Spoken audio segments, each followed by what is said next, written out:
आज आपण कॅनॉनचं printer unbox करणार आहे। मॉडेल नंबर आहे कॅनॉनचा G3010 प्रिंटर।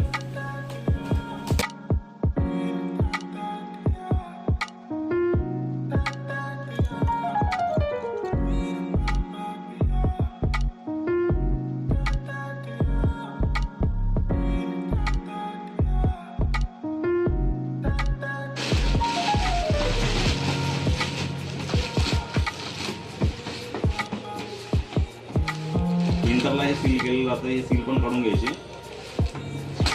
हे पार्सल मध्ये मुवमेंट नको व्हायला त्यासाठी लावलेलं असतं। त्यानंतर प्रिंटरच्या बरोबर एवढे 4 बटन आलेले असतात।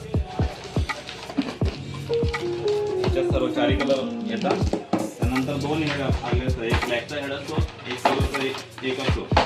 हे दोघं हेड आपण त्याच्यात टाकायचे। त्यानंतर पॉवर केबल एक आलेली आहे आणि एक प्रिंटरची केबल आहे। म्हणजे लॅपटॉपला लावायचं असेल, डेस्कटॉपला लावायचं असेल ते याच्या थ्रू कनेक्ट करू शकता।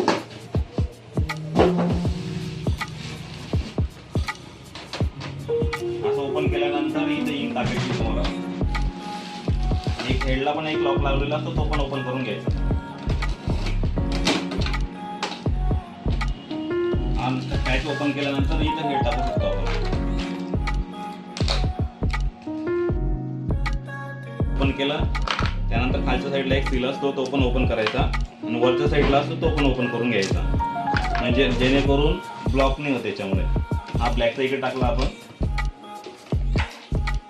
त्यानंतर हा कलरचा आहे, सी म्हणजे कलर असतो। याचं पण खालचे आणि वरचे दोघं काढून घ्यायचे। हा पण टाकला आपण। त्यानंतर हे लॉक करून घ्यायचं। हे लॉक केल्यानंतर हे 2 ऑप्शन बटन दिसत आहे, हे पण खाली करून घ्यायचं। त्यानंतर ब्लॅकची बॉटल टाकणार आहे। इकडे ब्लॅकचं असतं दिलेलं असतं, हे ब्लॅकची बॉटल इथं टाकायची। कलरनुसार इथं दिलेलं असतं, हे कलर टाकायचे।